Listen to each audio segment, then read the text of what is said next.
I'm just going to come out and say it. You're cheating, aren't you? I finally said it. Mike's eyes widened in shock, but after a moment of thought, with his eyebrows furrowed, he grinned. So it finally came out, huh?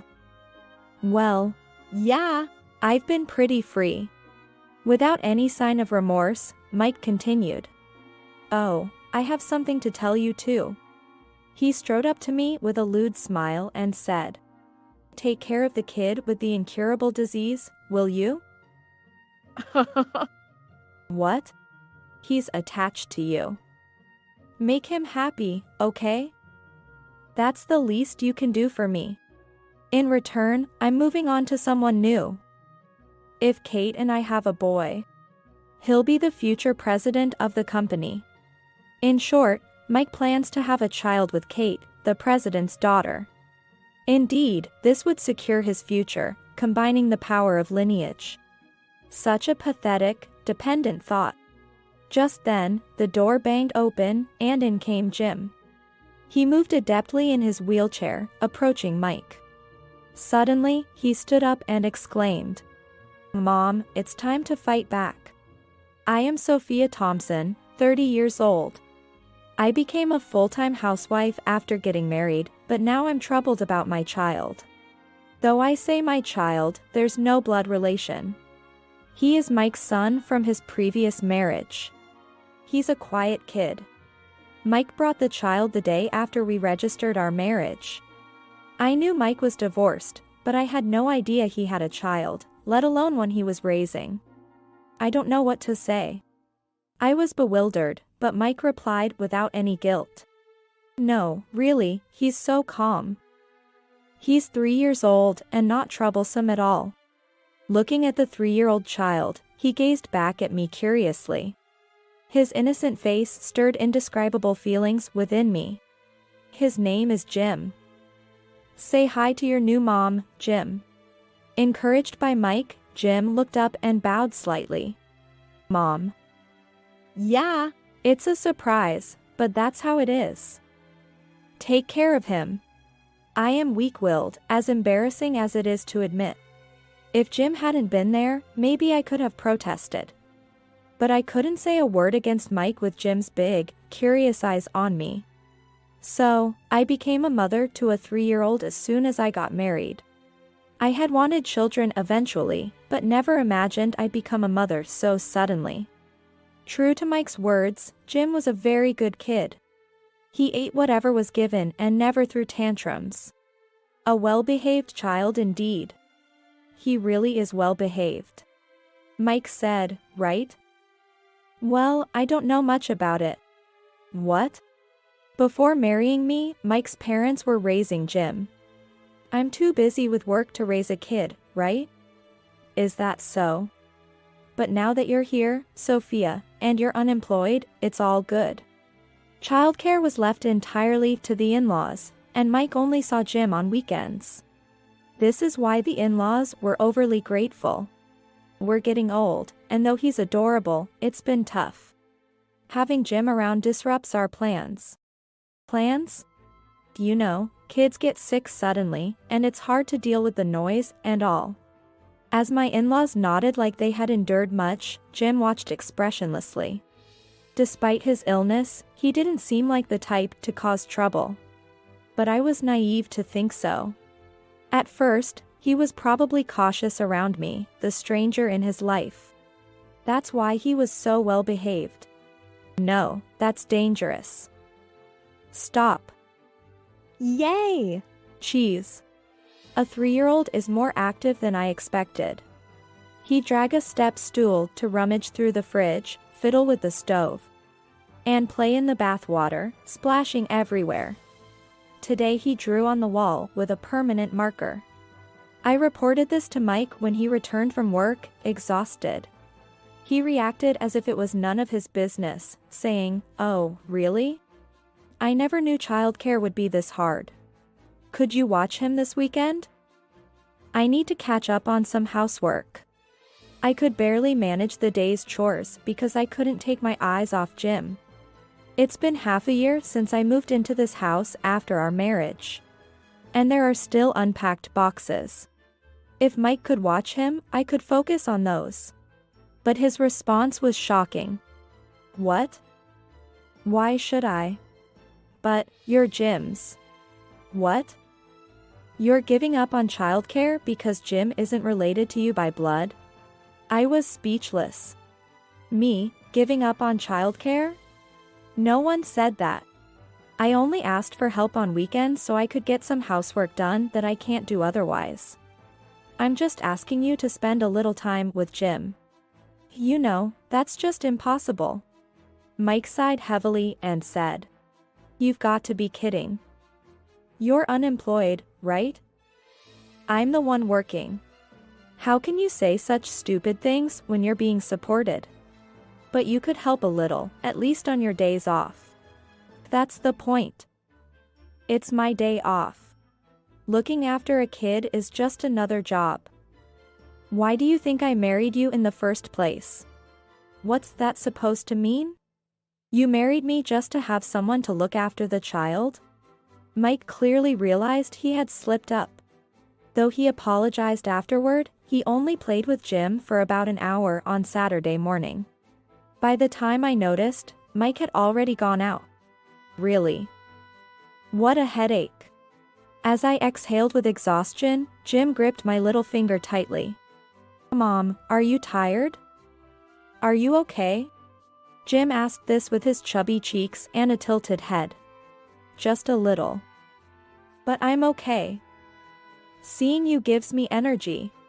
As I said this and hugged him tightly, Jim let out a "Yay!" and laughed heartily. Every day, it's tough doing household chores and looking after Jim. I'm tired. But I had come to love Jim like my own child. That's when it happened. One day, I noticed something off about Jim's gait, so I took him to the pediatrician. Hoping it was just my overconcern, we went for a checkup. But the doctor's words were shocking. If this continues, there's a possibility he won't be able to walk. Jim might have a serious illness.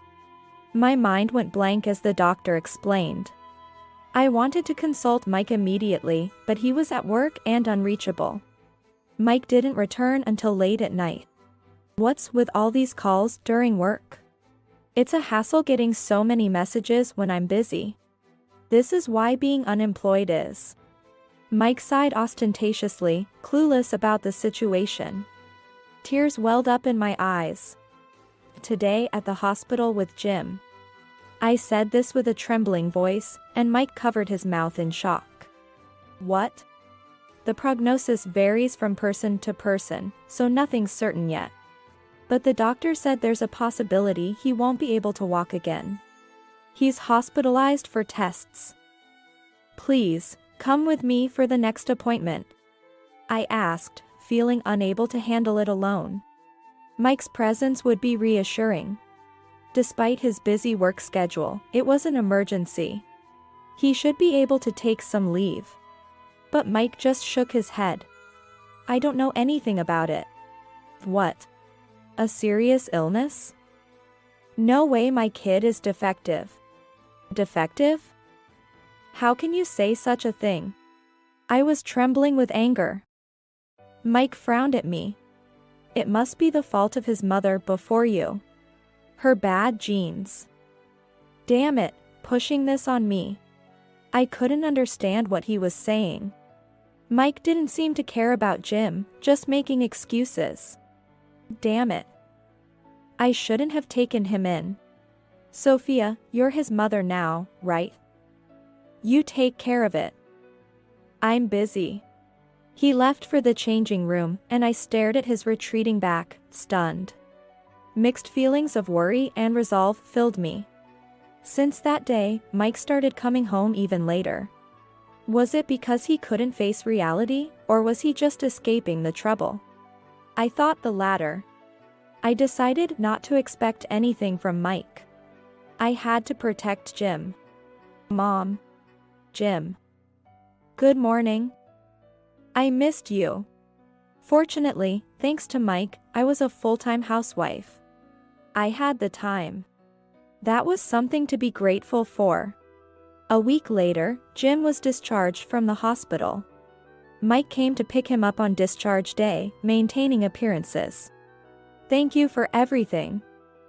From now on, our family will work together. Please support us. The father, who didn't know his son's condition and was running from reality, had the nerve to say that. I thanked everyone again, then got into the car with Jim and Mike. After discharge, Jim had to use a wheelchair.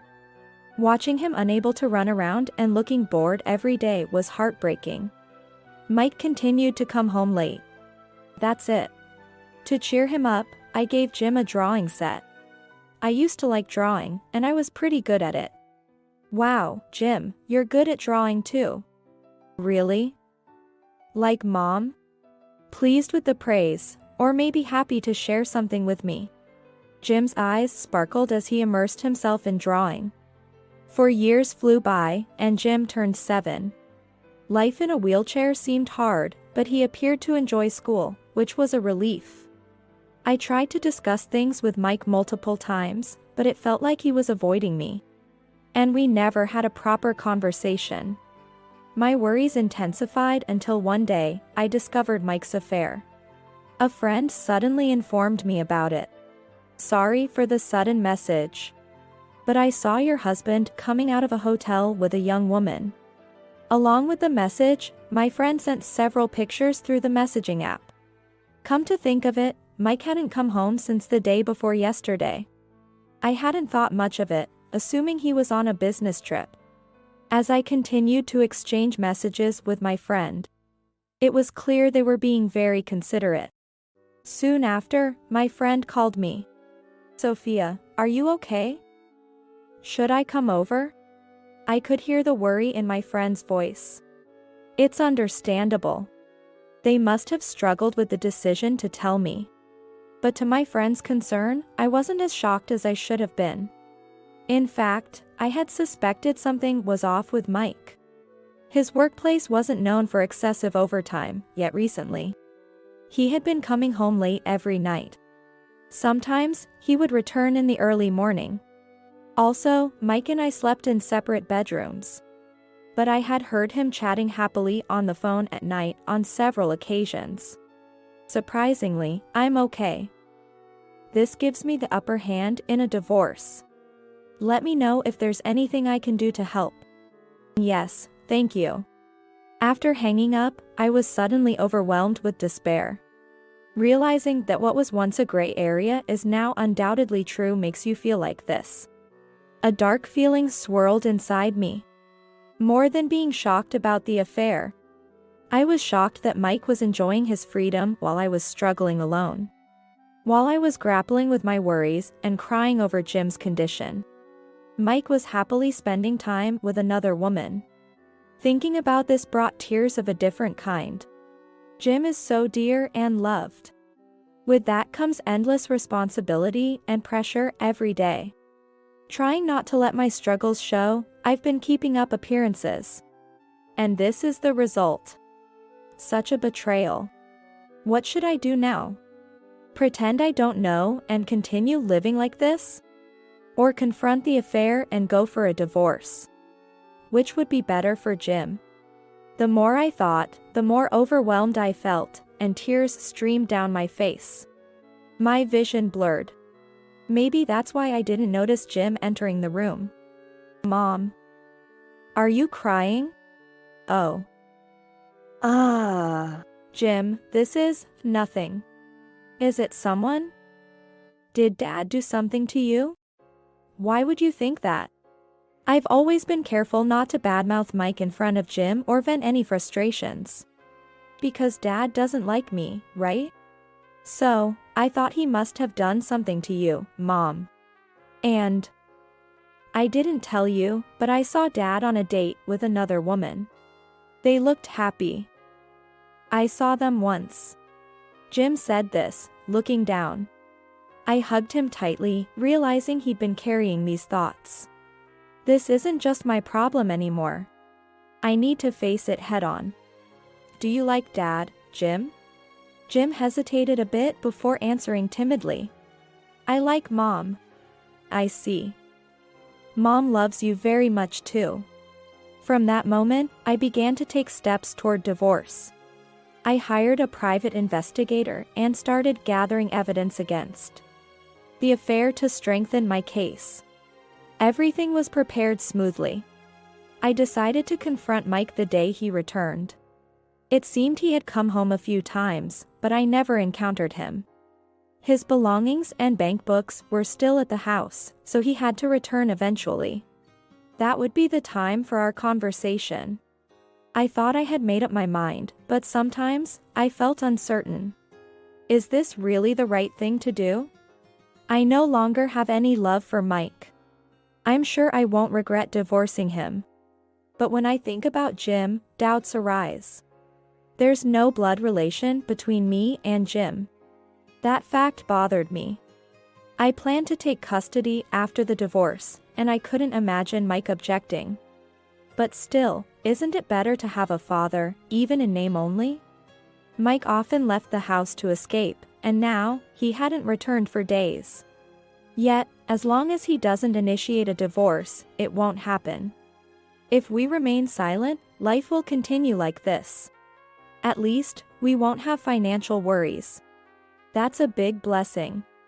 These thoughts surfaced in my mind. Mom. Sensing my hesitation, Jim tightly grasped my hand. It's okay. I'm here with you. Despite being only 7, his reassuring words made me smile. Yes, let's be strong together, okay? Yes. 2 days later, in the middle of the night, Mike returned home temporarily. We need to talk. The next day, when Mike woke up before noon, I initiated the conversation. What? Talk about what?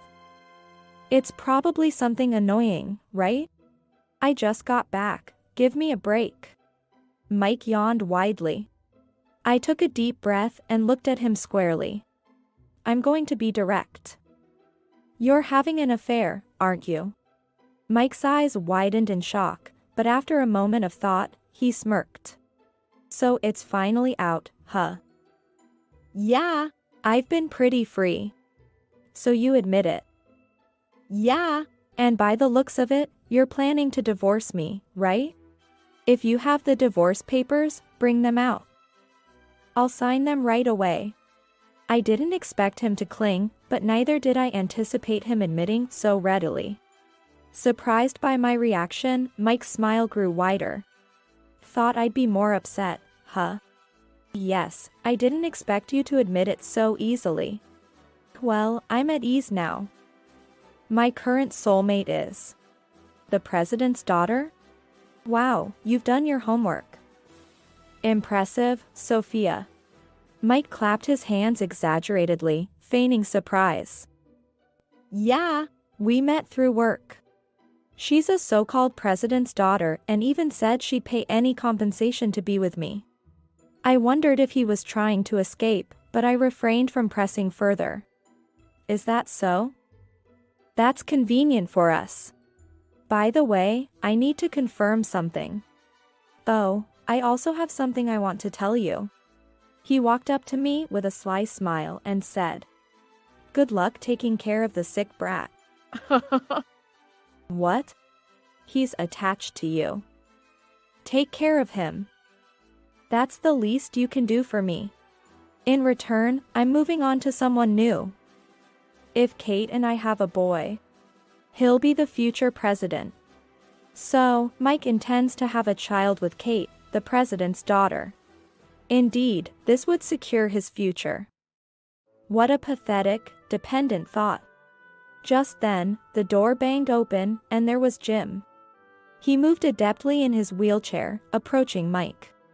And then, to everyone's surprise, he stood up and exclaimed, Mom, it's time to fight back. Mike was shocked to see Jim standing, his mouth hanging open. Jim, you. I thought you couldn't walk. Why are you standing? I worked hard. Indeed, Jim, once thought never to walk again, had diligently done his rehabilitation and could now take a few steps on his own. Well, good for you? Mike tried to sound nonchalant. Yes, Thanks to that, he's been growing wonderfully.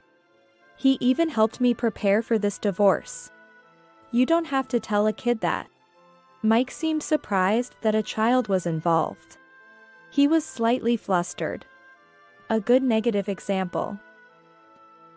Fine. I have the president's daughter with me. You and your defective child can do whatever. By the way, which president's daughter is Kate? Mike chuckled. Prepare to be amazed. Kate is the daughter of Johnson Construction's president. Johnson Construction is one of the biggest companies around here. It's understandable why he would be so proud. However, Mike was making a big mistake, unaware of the truth. Unknowingly, Mike puffed out his chest, looking smug. I feigned ignorance and asked. Johnson Construction. That's impressive. I'm shocked. Right. Nodding, Mike looked pleased with himself. I smiled and told him. I never knew your preference was that way. I'm sorry for not realizing it before. What? Confused, Mike looked bewildered. I continued. That you're not interested in women, but in men. What? Kate is a girl. That's strange. There's no daughter in the Johnson Construction family. That can't be. You're lying. Just wait and see. Despite his bravado, Mike seemed panicked. He took out his phone and started calling someone, shaking. It was Kate. Mike kindly switched the call to speakerphone, making the entire conversation audible. Hey, Kate. I just heard something unbelievable. Sorry to ask something weird, but you're a girl, right? Mike asked nervously. Kate responded nonchalantly. Oh dear, it's finally out. What? Mike's face lost all color, turning pale. That's a lie. But, that time, there wasn't anything, right? He was trying to ask something about a certain body part. Despite having a physical relationship, he couldn't believe that the person was male. Kate responded to this calmly. Well, of course. I've already had the surgery. I'm a girl, body and soul. Oh, but I haven't changed my legal gender yet. My dad's been hesitant about it. Unfazed by the revelation of her past as a male, Kate seemed unbothered. Meanwhile, Mike paled even further and collapsed to his knees. No way. Kate was a man? Hey. That's rude, Mike. I am a girl, in body and mind. Mike shouted into the phone, shut up. Don't spout nonsense. A real man pretending to be a woman. The living room fell into an eerie silence. I wondered if Kate was shocked on the other end of the phone. But soon realized it wasn't necessary to worry. Huh? Mike, you're unbelievable. You said you loved me, you big liar. I'm done with you. Forget about introducing you to my dad or the headhunting offer. Goodbye. What? Wait, Kate. Wait. Kate cut off the call abruptly. Mike remained kneeling, utterly dumbstruck. He had anticipated a rosy future with the president's daughter, only to find out that Kate was the president's son, and had now abruptly broken up with him due to his careless words. Moreover, as a married man who had indulged in affairs, Mike still had responsibilities to fulfill. That's unfortunate. But it's your fault. She was a girl, in body and mind. No way. No matter what she is now, if she was born a man, she's a man. Oh, it's disgusting. I was with someone like that. I don't care how you feel. More importantly, how do you plan to pay the compensation? Mike muttered softly, oh, and his eyes darted back and forth. His lifeline, Kate, had just coldly abandoned him. Despite it being winter, sweat formed on his forehead, trickling down his face. Don't think you can get away without paying. I'll make sure you pay the compensation and child support. But I have no savings. I spent almost everything on Kate and now I'm broke. What does that have to do with the compensation you owe us? Mike looked worried, his eyes darting around. He remained seated, making no attempt to stand up. But then, as if struck by an idea, he blurted out. Compensation is just temporary. Continuous support would be better, right? What? I glared at him, frowning, and Mike looked up at me with a pleading gaze. You're a kind-hearted person, Sophia.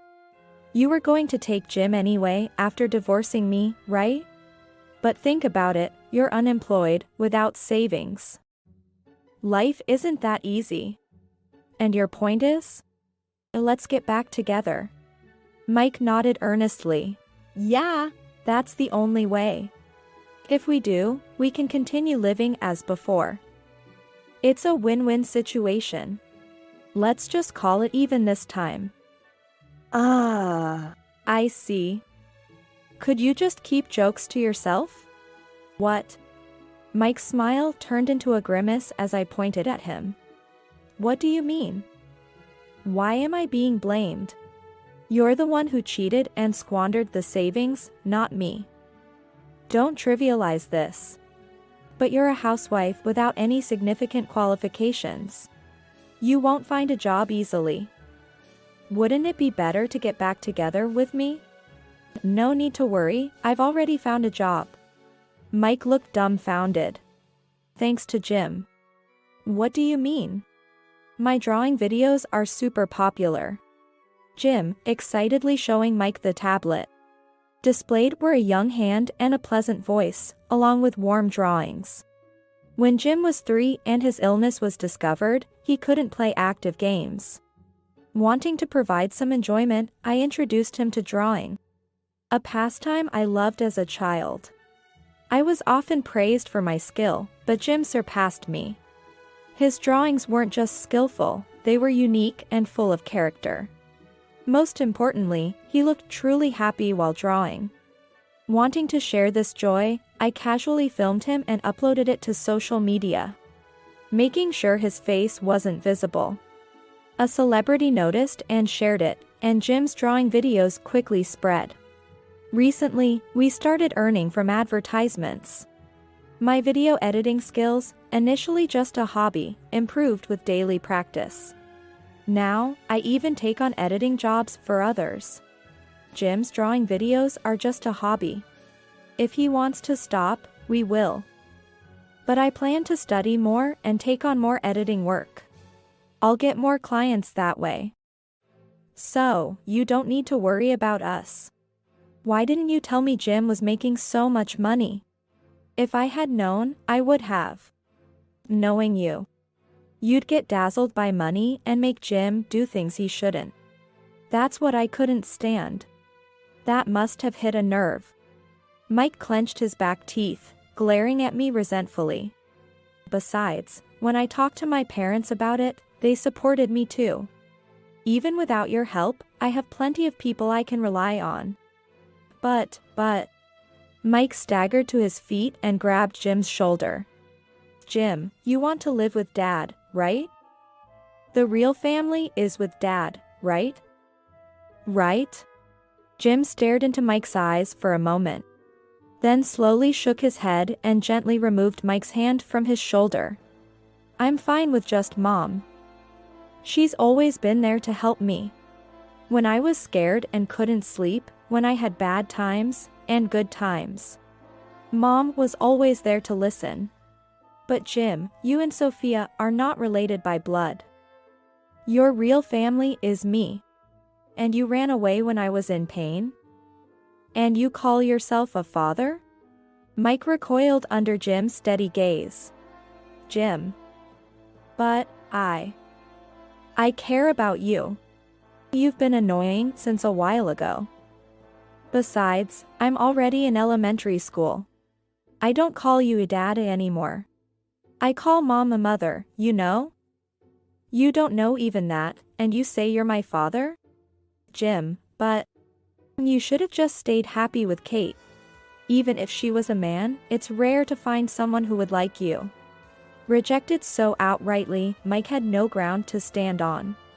He finally seemed to accept defeat, his shoulders slumping, knowing he could turn on the charm to gain sympathy at any moment. Both Jim and I firmly refused and left the house. From now on, please communicate through the lawyer. I said this as my final word to Mike, who offered no reply. Knowing that Jim was earning money, Mike predictably refused to back down from the divorce. Jim is my precious son. We share blood. Why should we live apart? That's just wrong. Despite his previous lack of interest, he desperately tried to gain custody of Jim. Surprisingly, it was my in-laws who convinced him otherwise. Listen here, we heard from Jim. You hardly cared for him, left him with Sophia, and cheated elsewhere. After all that, how dare you claim any rights? Exactly. Raising a child is not as easy as you think. The responsibility, the constant vigilance, and it's every day. You dumped all that on Sophia, and now you're struggling in hindsight. That's disgraceful. I had been mistaken. I thought Jim was unwelcome by my in-laws. But they had been trying their best to raise him, despite the physical and mental toll. Jim also said, even if they divorce, I want to see Grandma and Grandpa again. After several attempts by my in-laws to persuade him, Mike finally agreed to the divorce. Of course, I demanded compensation. Though he appeared to have no savings. We discovered a secret account he had been squirreling money away in. Thankfully, we received the full amount of compensation from that account. As for child support, my in-laws said they would ensure Mike's responsibility. Later, after Kate reported him to the president of Johnson Construction, Mike became the target of scrutiny at work. He eventually resigned and is now making ends meet through part-time jobs. Jim and I are living happily. He still loves drawing, and his enjoyment is truly adorable. He continues his rehabilitation for his body. Although it's slow, there's steady improvement. We're being careful not to overdo it. As for my video editing work, I'd say it's within manageable limits. But actually, my dream has changed. I enrolled in a vocational school to become a physical therapist. The inspiration was simple. I admired the therapists who supported Jim's efforts. Someday, I hope to help children like Jim. Recently, people say Jim and I look alike. Even though we're not blood related, Jim shyly remarks, and I cherish him all the more. As a mother, I vow to support him until the day he's ready to leave the nest. It's a day I both anticipate and dread with mixed feelings. Don't come to your sister's wedding. Upon hearing my mother's words, I was terribly shocked. Why can't I, her sister, attend? No matter how much I asked for the reason, she wouldn't tell me. Just don't come, she insisted stubbornly. Feeling something suspicious about my mother's emphasis, I secretly went to the wedding venue on the day of my sister's wedding to peek inside. Then, I saw an unexpected person sitting next to my sister, who was in a wedding dress. It was at that moment I finally understood why my mother had said such things. Jessica Hansen thought, I see, that's how it is. Muttering bitterly in my mind, I resolved to turn their happy married life into a hell they deserved. I am Jessica Hansen, a 30-year-old office worker. I've been married to Kevin, who is 3 years older than me, for 5 years. His father is a wealthy businessman who runs several companies. And Kevin was in charge of one of the subsidiaries. His work has been very busy, especially in the last 2 years. And he hardly comes home half the week. Despite this, the business hasn't been doing well, and our income has decreased. Especially since last year, it's almost like working for free. The only way to secure the salaries of the employees is to reduce my share as a manager. He said painfully, leaving me no choice but to agree. Fortunately, I was doing quite well in a large corporation, so I was able to support our livelihood. But still, I was worried about Kevin, who was overworked, and I felt lonely too. Still, it was a happier life compared to when I lived with my parents. My mother was a spendthrift and always short on money. And she only doted on my younger sister, Stacy, who is 7 years younger than me. Stacy, who was spoiled being the only one, always looked down on me. I was able to keep a good distance from those two after marrying Kevin. It made me feel much more at ease. Around our 5th wedding anniversary, I was surprised to hear about Stacy's sudden marriage. My fiancé is handsome and very capable. He's perfect for me. She said this proudly, telling me the date and venue of the wedding. But it wasn't to invite me as family. It seemed more like she just wanted to brag about how big the venue was. And how many people she was inviting. I don't plan to invite you, sister. It's embarrassing to have a plain and unfashionable woman as a sister. I was confused because I had attended my sister's wedding. And it seemed natural for a sister to celebrate her sibling's marriage. We weren't exactly close, but I couldn't accept it right away. But if the main person, Stacy, didn't invite me, I couldn't attend. I seriously wondered if all I could do was send a congratulatory telegram. That's when I received a call from my mother. You must absolutely not come to the wedding. Understand? I was terribly shocked by her words, emphasizing the point. Considering my mother's vanity, I thought she wouldn't like it if the real sister was absent in front of other guests. And would force me to attend. I thought she would at least say, make sure you attend and give a generous gift. So I was more surprised than when Stacy told me not to come, and I couldn't easily back down. But won't everyone think it's strange if I'm not there? That's none of your concern. Why are you so adamant about not wanting me there? It didn't seem like it was just because Stacy didn't want me there. Or was my mother willing to indulge Stacy's whims to this extent? She didn't even talk about the gift money she usually insists on and just kept repeating, just don't come. That's why I thought, there must be something going on. So, on the day of the wedding, I secretly went to the reception venue.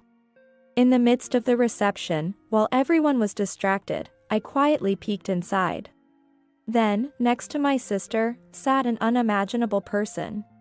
No way. This can't be happening. I was thrown into utter confusion. Because there, in the seat where the groom should have been, was Kevin. He was supposed to be on a long business trip starting today.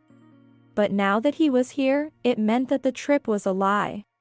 I gently closed the door I was peeking through. What's going on? I can't make heads or tails of this. The only thing I understood was that, somehow, my sister Stacy's husband was my own husband, Kevin. It made sense why I didn't know Stacy had a boyfriend until the wedding talk. If the person was Kevin. Reflecting back, her boasting about her partner being perfect for her probably meant she found herself more suited for Kevin than me. Stacy had been bragging about a luxurious honeymoon. So Kevin was supposed to go on a 2-week trip abroad with her. His claim of a long business trip was undoubtedly a cover for this. Realizing this, I understood why Kevin had been coming home less often recently. Not because of work, but due to his affair with Stacy. So, Mom told me not to come to the wedding to hide this. Though my mother always favored Stacy. I was shocked to think that she would go to the extent of arranging a marriage like this. At the same time, I felt anger and disgust towards Stacy for stealing my husband. And towards Kevin for betraying his wife with her sister. I quietly returned home without causing a scene at the reception. But I had no intention of letting this go. It's too frustrating to let those two comfortably live the married life they've schemed for. Jessica Hansen thought, now, what should I do? While pondering various methods of revenge, a question crossed my mind. Surely some of the attendees knew that Kevin and I were married. How did they explain that? As I was deep in thought, my father-in-law called. Looking at the clock, the reception must have just ended. I assumed he was contacting me, wondering why the bride's sister was absent, but I didn't think you would come. It must be awkward at your ex-husband's wedding. Ex-husband? What do you mean? To my surprise, he explained that Kevin had been telling people that my wife left me last year. Though I only heard from Kevin that you two had split up. My father-in-law had always treated me like his own daughter. Kevin probably couldn't badmouth me too harshly to him. But he had told his friends and colleagues that the divorce was my fault. According to him, I was a spendthrift who cheated, and finally left him with a divorce paper. As a result, the marriage appeared to the invited guests as the sister supporting her brother-in-law wounded by his own sister, leading to their marriage. I heard this story as how the bride and groom met at the reception. But I couldn't believe you would do such a thing. That's why I wanted to hear the truth from you. I explained everything to my father-in-law, feeling grateful that he believed me. After talking to him and having a good night's rest, I felt somewhat calmer the next morning. First, I need evidence that those two can't talk their way out of. Fortunately, or rather unfortunately, Kevin is currently on his honeymoon. Pretending it's a business trip. I decided to gather as much evidence as possible before he returns. In the meantime, I checked my family register at the city office. To my astonishment, it turned out that I was never officially married in the first place. I then remembered the moment we were supposed to submit our marriage registration. Jessica is busy on weekdays, right? I have a flexible schedule, so I'll submit it. But they accept it on weekends or evenings, too. Let's go together. No, then my schedule might not match. Just leave it to me. I had trusted Kevin's words and handed him the completed marriage registration form. But it seems he never submitted it and just discarded it.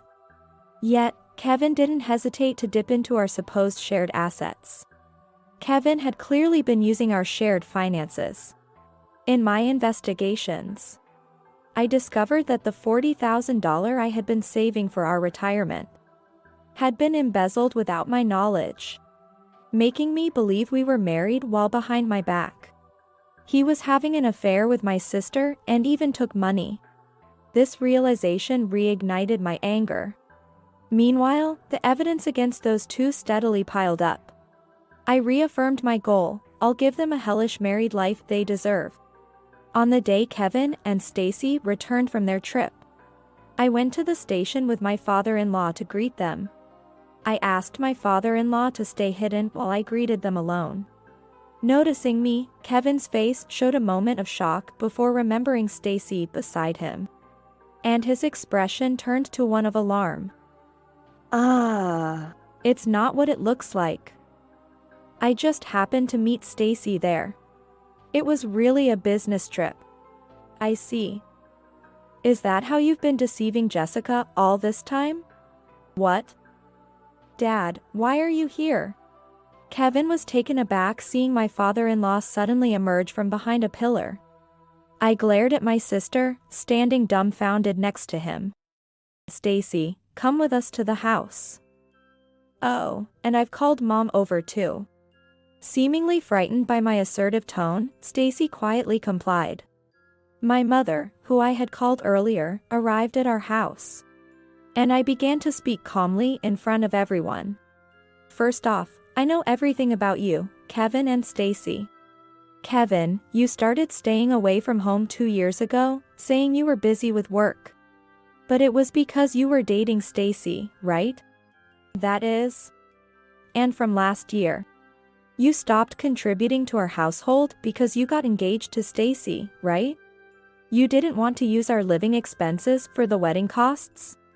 Also, you withdrew all the savings I had accumulated. So, that was found out too. Though he looked disgruntled, he admitted it easily, which was somewhat anticlimactic. Probably because, Having married Stacy, he had no intention of living with me any longer. He might have thought it was pointless to make excuses if it was all going to come out anyway. So what? Don't make a fuss, you income-bragging old lady. If that's what you think, why did you marry me? Oh, it was just a de facto marriage, actually. Because you earn a high salary. I thought if we acted like we were married, you'd handle the living expenses. Kevin, smirking without a hint of remorse, was completely ridiculing me. So, you never filed the marriage certificate because you never loved me at all? Yeah.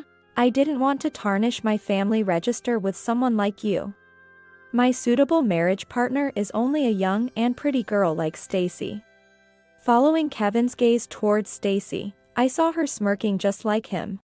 You must be so jealous, sister. Marrying Kevin makes me a company president's wife.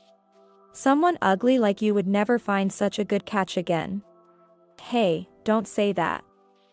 Compared to Stacy, most women don't stand a chance.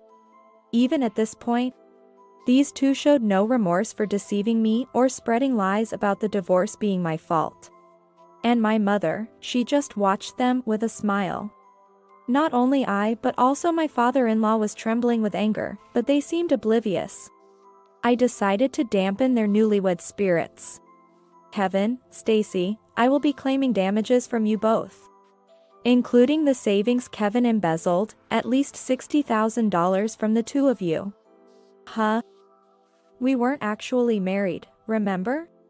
Can't claim compensation from a single guy. Sorry about that. Though, but you can claim damages for infidelity in a de facto marriage, you know? Huh. That was the first time Kevin showed any sign of being shaken.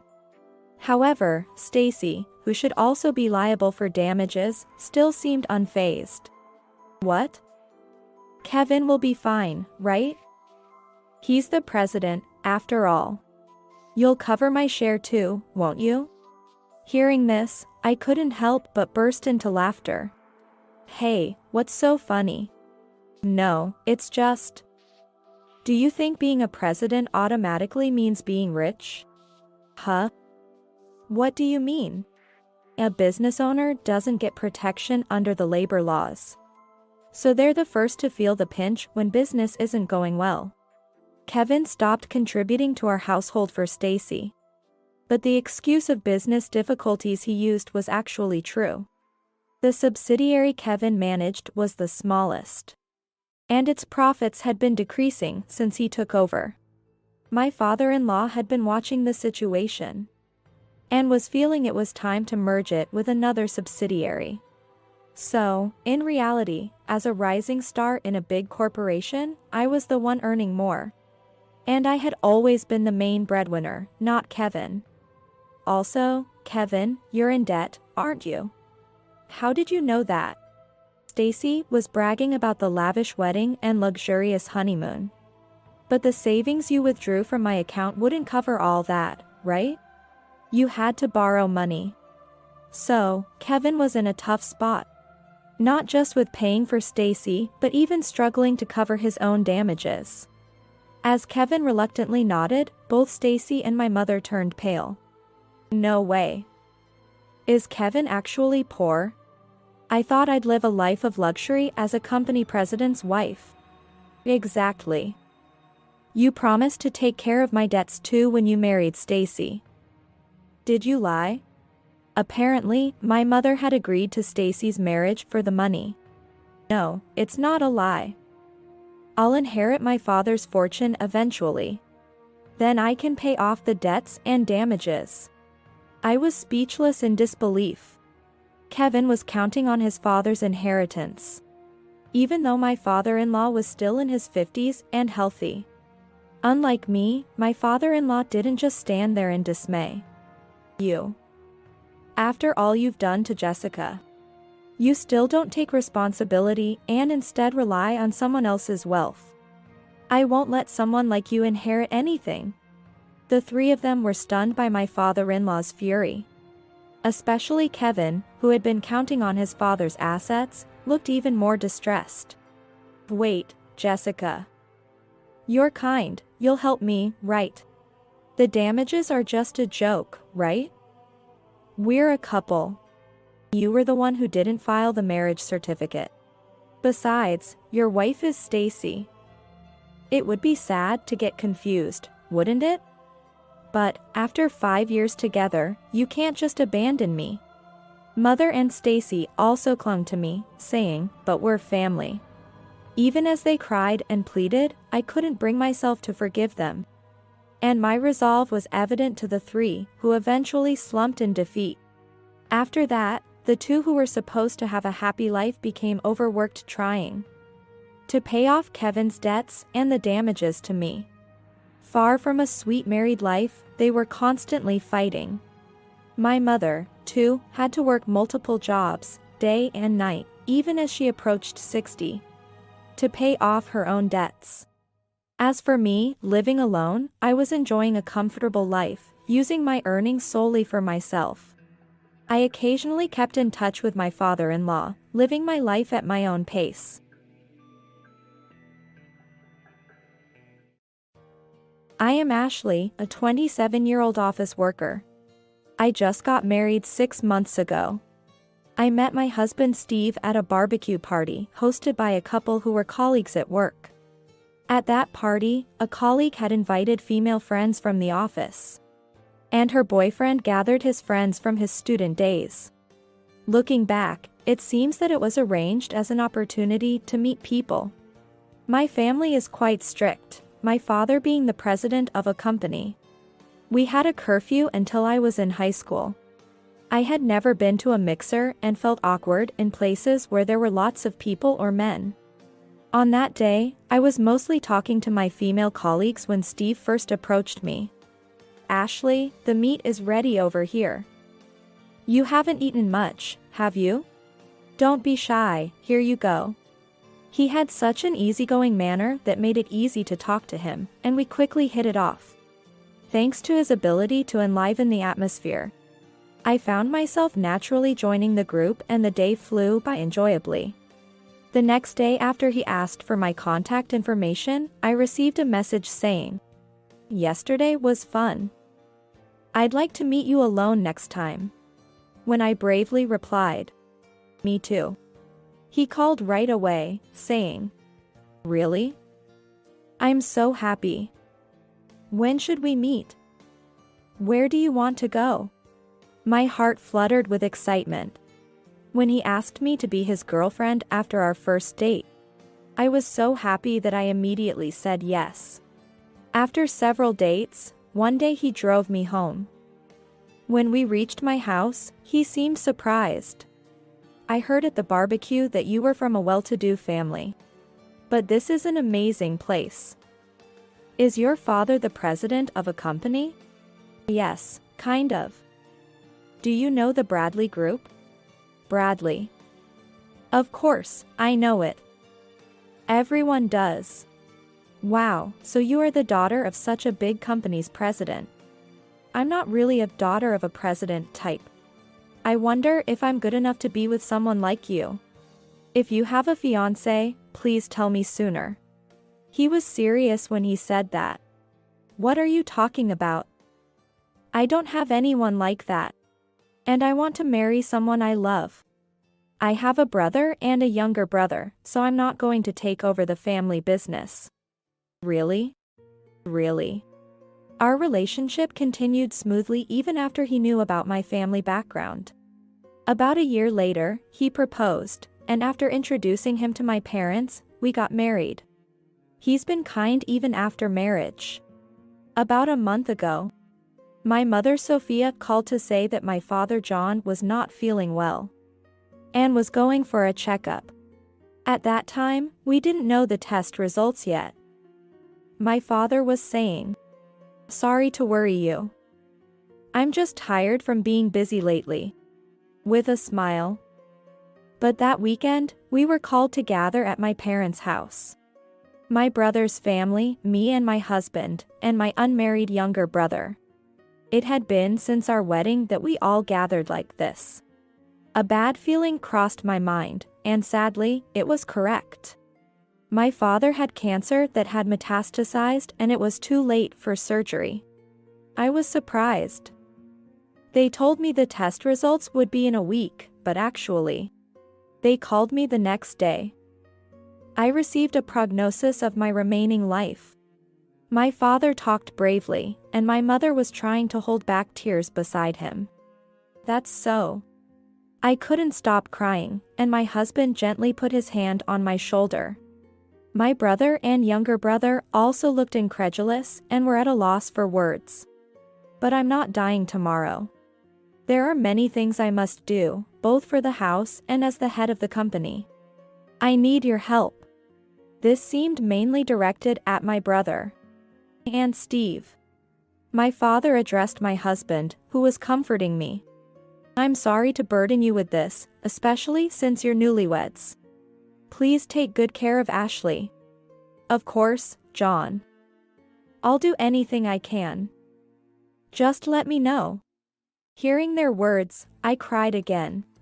My father chose to receive palliative care at home instead of being hospitalized. Fortunately, the medication worked well, and for a while, he was able to move around more than being in bed, as my mother said. It's hard to believe he's seriously ill. My father, with the help of his secretary, executives, and lawyer, proceeded to handle what needed to be done. My mother was devoted, and my brothers supported my father both personally and professionally. My older brother, who is the heir, had built a house near our parents' house after getting married. And my unmarried younger brother still lived at home. I tried to visit my parents' house as often as possible after work, and always rushed there on weekends. My husband also came with me on weekends and on weekdays when I went to my parents' house. He would tell me not to bother cooking dinner. I was grateful for his support. One day, when I returned home after visiting my parents, my husband was already home, and I heard him talking in the living room. Maybe a phone call? I quietly entered the living room. So, probably soon. He won't last much longer. I thought I heard that and my heart pounded. What was that? What does it mean? Surprised to see me, my husband quickly hung up the phone. Oh, you're back? Welcome home. I'm home. Hey, who were you talking to? What about? You weren't talking about my dad, were you? What are you talking about? Of course not. I was talking to a friend about a game. Remember, that gamer guy? But I heard something about not lasting much longer. He's in a gaming tournament. He's having a tough time. The opponent's items are running out, and it's getting risky. I see. Sorry, I really got shocked thinking you were talking about my dad. Ashley. My husband gently grabbed my shoulder. I'd be sad to be misunderstood like that. I'm worried about your father too. And I'm still wondering if there's any way to cure him, he said with a serious face. Right, I'm sorry, Steve. You're always so kind. I guess I was feeling down after visiting my dad. I haven't had much appetite lately. I see. Sorry, I can't do much to ease your pain. But it's not good to always look so down. Maybe you should go out for coffee with your friends sometimes. Yeah. You're right. I felt relieved by his demeanor and felt sorry for doubting such a kind man. Then, a month later, despite our family's wishes, my father passed away. It was a relief that my mother, brother, younger brother, and I were able to say our final goodbyes. One thing after another kept us busy, which was a distraction from our grief. From the wake to the funeral. And the company transitioning to a new system with my brother as president. There was no end to the things that needed to be done. There was little opposition to my brother's appointment as a young president, as he had already been working closely with the senior staff my father trusted. It's reassuring to have so many people supporting us, my mother said. His personality and the way my father had always cherished the company and its employees played a role. The next weekend, our family gathered under the guidance of our legal advisor. The meeting was mainly about the inheritance, and it was announced that the 3 children would receive equal shares. The amount was about $3 million. I noticed my husband gasp next to me. I too was surprised by the amount, and while I was grateful, I wished more than anything that my father could have lived longer. The meeting also covered company shares and properties and was adjourned to be continued later. Exhausted from the difficult discussions, I told my husband, "I'm going to rest a bit," and headed for the bedroom. Yeah. Take your time. About the inheritance, since no one objected. I guess that's final, right? I guess so. Why? Just, it's a larger amount than I expected. Kind of overwhelming. Yeah. I was surprised too. Saying that, I went into the bedroom and lay down, feeling uneasy about his words. More than expected? As I lay there thinking, I must have dozed off. Waking up, I quietly headed to the living room. Seriously? 3 million. No doubt about it. Wow, that's amazing. Yeah. I've worked so hard for. Oh, she's up. I have to hang up now. Bye. Who was that? I asked him, trying to control my agitation. Oh, my mom. She was worried about how you are doing. Getting a bit better? I see. And she said she'd like to come over this weekend. There's a new cake shop, and she wants you to try it. Okay, I'll bring some nice coffee then. I smiled and he nodded happily. But I had growing suspicions. The day before my mother-in-law Julia was due to visit, I stopped by my parents' house. Mom, how are you? Have you settled down a bit? Yes, you don't need to come over so much. Becky often visits and worries about me. Are you eating properly? Becky is my brother's wife, modest yet strong, and compassionate. She devotedly cared for my father and supported my mother during the funeral. I'm glad my brother married such a good person. Yes, I'm fine, but actually, I wanted to talk to you about something. What is it, dear?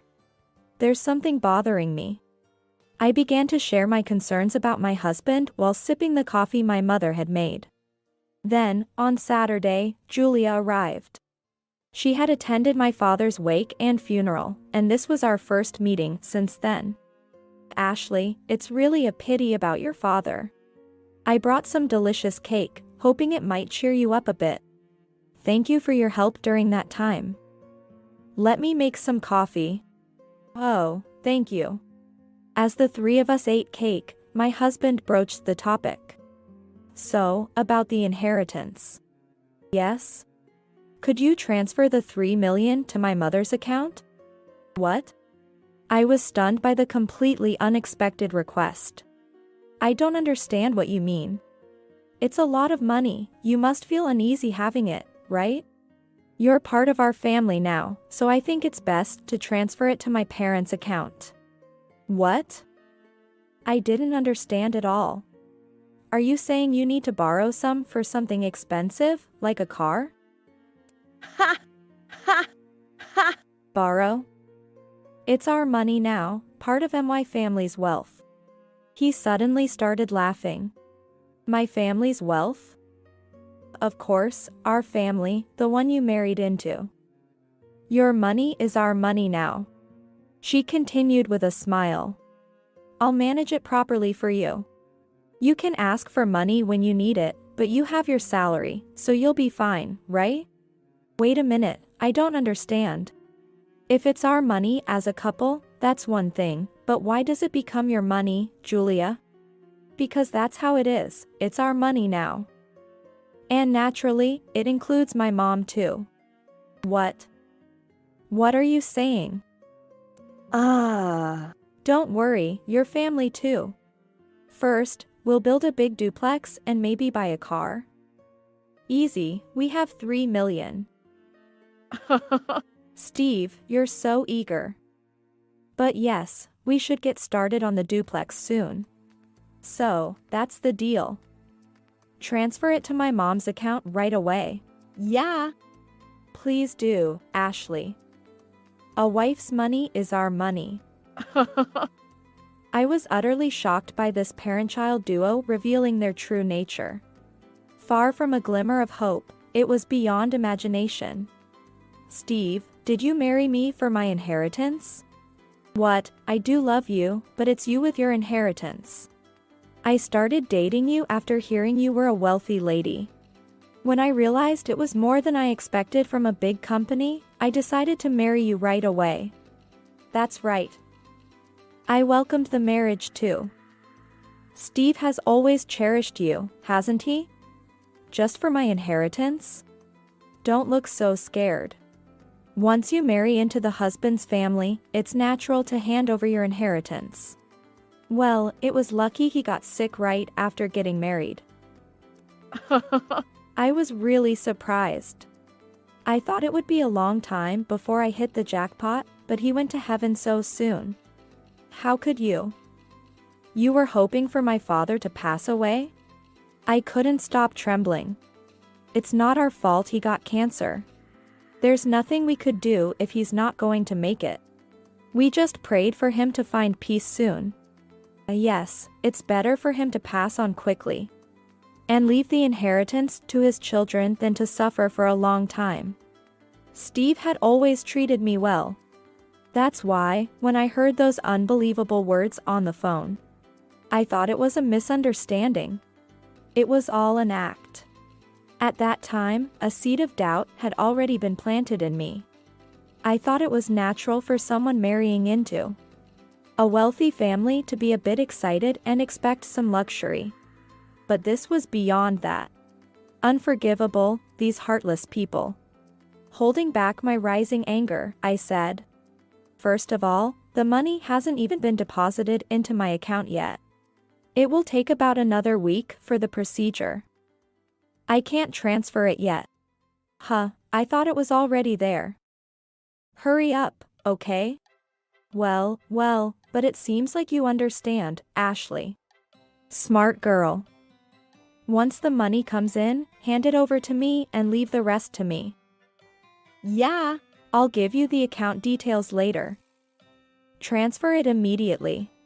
Saying that, my husband, whom I no longer wanted to call my husband, tried to embrace me. I slipped away from Steve's hand and managed to keep my composure.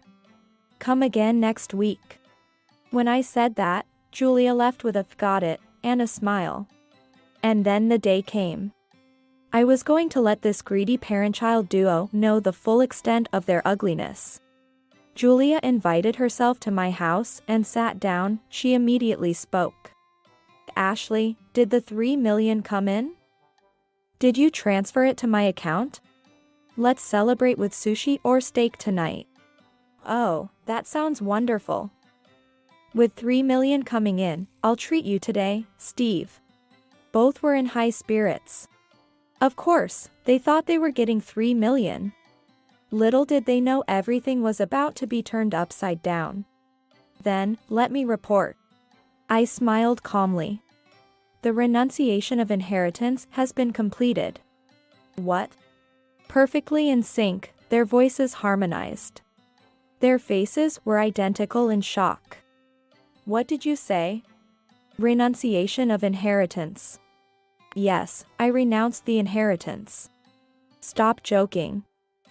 You wouldn't do such a foolish thing. Exactly. Who in the world would willingly give up 3 million? Well, normally, yes. People usually renounce inheritance in cases of more debt than assets. Right, it's unthinkable to not inherit when there's no debt. Julia screeched like a banshee. Scary indeed. Oh, you didn't know? It's not that unusual for self-employed inheritors to renounce inheritance. To pass on the property to a specific heir for long-term stable management. Decisions for the future, you know. What? How could you? They seemed speechless. Well, of course, these greedy two wouldn't think of giving away money to someone else. In our case, it's my brother who has to take over my father's business so soon. I plan to support him as his sister. But giving away the inheritance is absurd. You're being fooled, Ashley. You're just being used by your brother and his wife. Exactly. The brother's wife, she's just after the money. I said coldly to the panicked pair, don't compare them to you. This was my decision. My brother and his wife said, you don't need to renounce, but she's a wonderful woman. If they said you don't need to renounce, then rethink it. I already told you, the procedure is complete. I won't receive the $3 million. Such.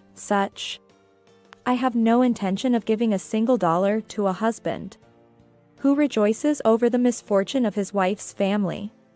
Next to her pale-faced husband, my equally pale Julia suddenly looked up. Unbelievable. No inheritance? Steve, divorce her, demand alimony. What? I couldn't help but let out an incredulous exclamation.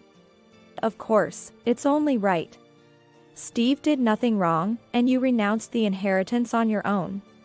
Where's the proof that we were after the inheritance or happy about your father's misfortune? We acted perfectly at the wake and the funeral. Such a smooth talker. And she just admitted to acting. Proof? You just said it, didn't you? But no one else knows, only you.